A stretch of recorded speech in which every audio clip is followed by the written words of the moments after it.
The holiday season can be a magical time of year when almost anything seems possible, when even a chance meeting with a stranger can turn an otherwise quiet night into an evening long remembered. I'm William Shatner. Tonight, true stories of courage and giving that come from the heart on Rescue 911.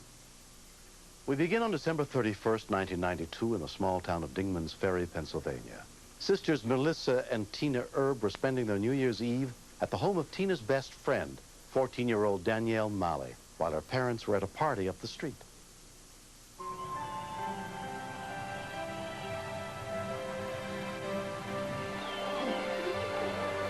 We were sitting watching TV and talking, and we had nothing to do.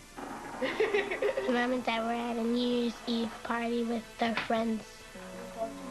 It was a boring night, so I told my sister to call one of my friends. What's the telephone number? 555-650. 10-year-old Melissa went to call on the portable phone. Did you do everything you tell her to do?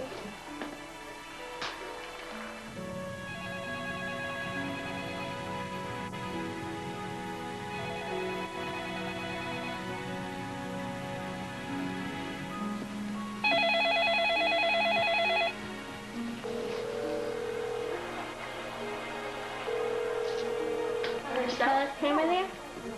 Tamara? I got the wrong telephone number.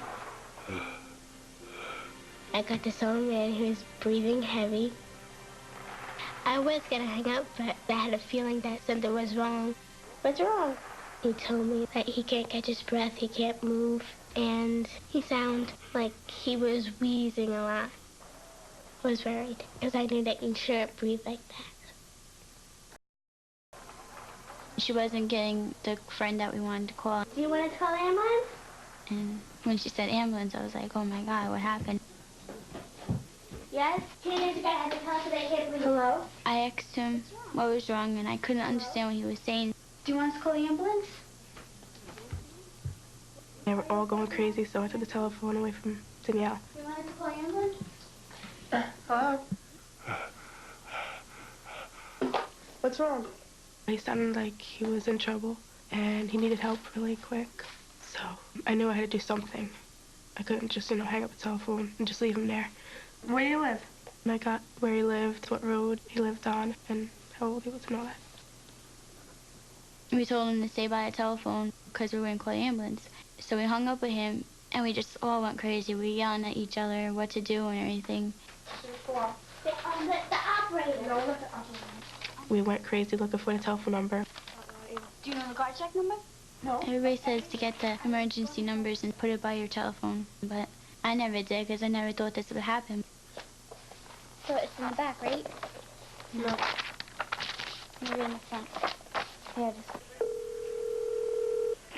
Hi, County Emergency. We were just calling somebody on a telephone, and we got this guy. I don't know what his name is, but he couldn't breathe, and he lives in Birchwood Lakes, and he said to call the ambulance. The girls gave Pike County dispatcher Donna Post the information they'd gathered. We have to write everything down, the name of the caller, their address, and if they're complicated directions, we have to write them also. So if you have an excited caller, that makes it difficult. And he said the 11th or 12th house on the right, and he said he has his light on, and he's 82 years old, and he couldn't breathe. The 11th or 12th house on the right? 11th or 12th. Mm-hmm. And he has a light on, and he said he couldn't breathe, and he's 82 years old. All right, and he's 82 years old? Yep. He didn't get his name, did you? No, he couldn't breathe. He couldn't talk a lot. Okay, I'll send an ambulance out. Okay, thank you. You're welcome. Bye-bye. Bye. She was a little excited, which is understandable, but she gave me the information I needed regardless. So it was very good. It enabled me to dispatch an ambulance without the name and without the man's phone number. We wanted to call him back. Press your dial. We wanted to assure him that the ambulance is on the way and that he was going to be okay.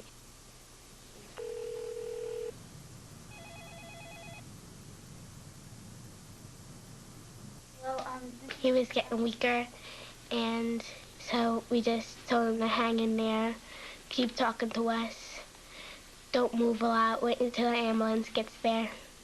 Just stay by the telephone, you don't have to talk. And he said he's sorry for ruining my New Year's, and I said, you're not ruining my New Year's. And he said, thank you for helping me because no one would have known I was here if you haven't called. Are you okay? He stopped breathing. The scariest part was when I thought he stopped breathing. And I was just about to cry because I didn't want him to die. Don't worry, they're on their way. I said, hang in there. Don't move. Keep talking to us. Don't fall asleep. I decided, well, I'll call the girls back to see if they could remember anything else. Hold on, I have no call. Don't hang up, okay? All right, just stay on the phone. Hold on. Hello? I got Danielle, and she said that she had the man on the other line, which was great. I said, well, you know, I couldn't believe my luck. Bye. She told us to hang up with Mr. Denny because she wanted to speak to him.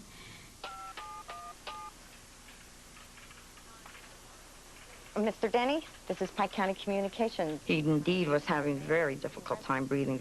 I know this is going to be difficult, but I was worried that maybe he might pass out, so I wanted to try to keep him calm. Okay, are you in pain? It is very frustrating because you want to jump in there and try to help them because you know they're frightened, they're scared. I was just sitting there really nervous and hoping that the ambulance would get there soon. It was very frustrating. We wanted to happen very quickly. Yes, sir. Yes, sir. I know it's difficult. He was getting worse, and I was ready to tell the ambulance that they better expedite. But I didn't have to do that. They were there.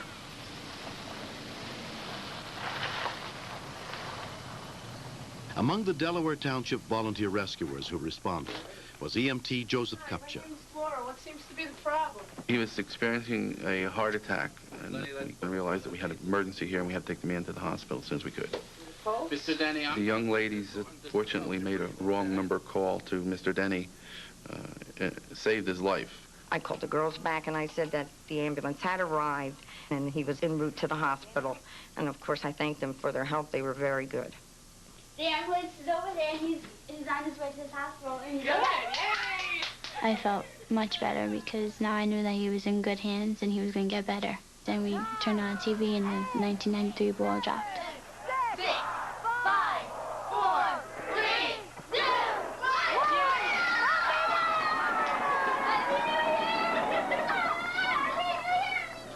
1. It was the best New Year's I ever had. 82-year-old Daniel Denny was taken to the local hospital where he was treated for congestive heart failure. While he was there, doctors also discovered a small malignant tumor, which they successfully removed.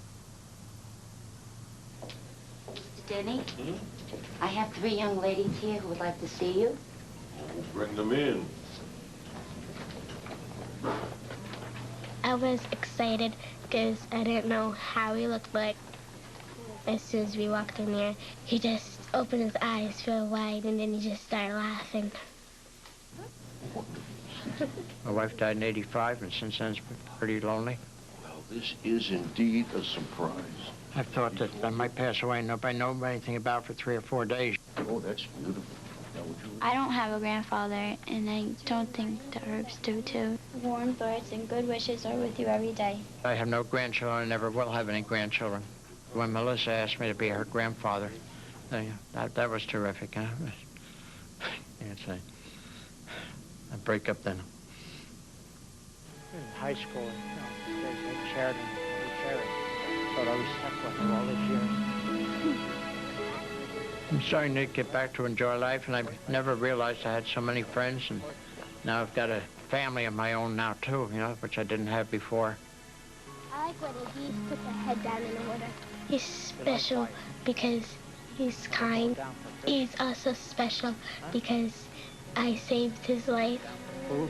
Every time after I get done talking to him, he says, I love you. I go, I love you too. Yeah. What are you going to do in school? Be a cheerleader? No. Huh? I feel proud of myself. I feel proud of Danielle. I feel proud of Melissa. We did something good, and we wouldn't forget that evening for our whole life. He's very nice. He's so sweet. I'm not glad that this happened to him. I wish we met him in some other way, but I'm glad that we met him. Throw him way out, Missy. I didn't know it then, but I brought him in New Year. with a bang. You might call it a big celebration because there's another lease on life. You ever thought it would come to this when you were on the telephone? Huh? Who were you trying to call anyhow? You don't remember? Next.